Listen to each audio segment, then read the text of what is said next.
பாரத மக்களுக்கு வணக்கம். அண்மையில் உச்சநீதிமன்றம் இடது கட்சி ஆளுகிற கேரளா அரசாங்கத்துக்கு ஒரு கொட்டு வச்சுருக்காங்க. என்னன்னு பார்த்தீங்கன்னா, கேரளா அரசாங்கம் மட்டும் கிடையாதுங்க.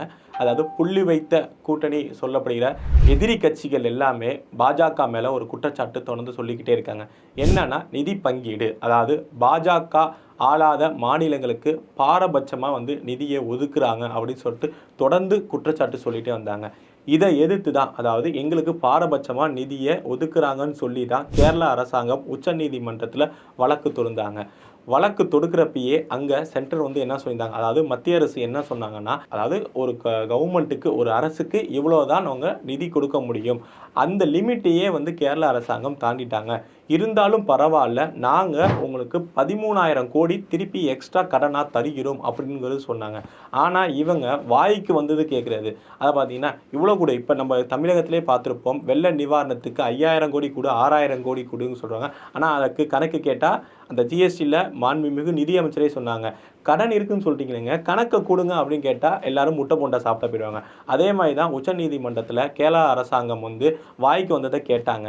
அவங்க உச்சநீதிமன்றம் என்ன சொன்னாங்கன்னா, சரி உங்கள் கணக்கு கொடுங்க, எவ்வளோ வேணும், என்ன வேணும், 13,000 கோடியும் பத்தலை அப்படிங்கிறதுக்கு காரணங்கள் சொல்லுங்கள், என்னென்ன நிதி பங்கீடில் பாரபட்சம் இருக்குது அப்படிங்கிறத சொல்லுங்கள் அப்படின்னு உடனே அவங்க சொல்ல உச்சநீதிமன்றம் கேட்டுட்டு, இதுக்கு அதாவது நிதி பங்கீடில் எந்த ஒரு பாரபட்சமும் கிடையாது, சென்டர் பண்ணவே கிடையாது, மத்திய அரசு பண்ணவே கிடையாது, இப்படி நிதி நிலைமை கேரளா சரியில்லாமல் போனதுக்கு காரணமே உங்களோட ஃபினான்சியல் மிஸ்மேனேஜ்மெண்ட் தான் அப்படின்னு சொல்லிட்டு அதிரடியான தீர்ப்பு கொடுத்துருக்காங்க உச்சநீதிமன்றம்.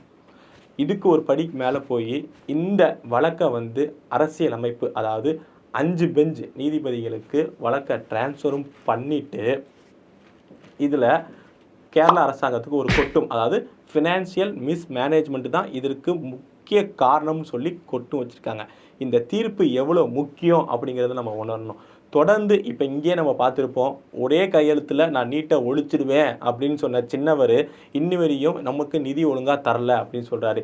அதே திராணி இருந்தால், ஆதாரம் இருந்தால் தமிழக அரசும் கேரளா மாதிரி உச்சநீதிமன்றத்தை வழக்கு தொடுத்துருக்கலாமே.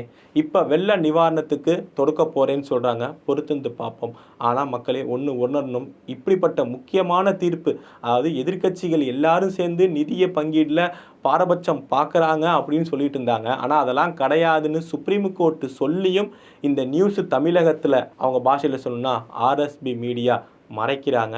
இதை மக்கள் உணர்ந்து ஏப்ரல் 19 ஜூலையோ செப்டம்பரோ கிடையாது, ஞாபகத்தில் வச்சு உண்மைக்கு வாக்களிக்க வேண்டும். நன்றி, வாழ்க வளமுடன்.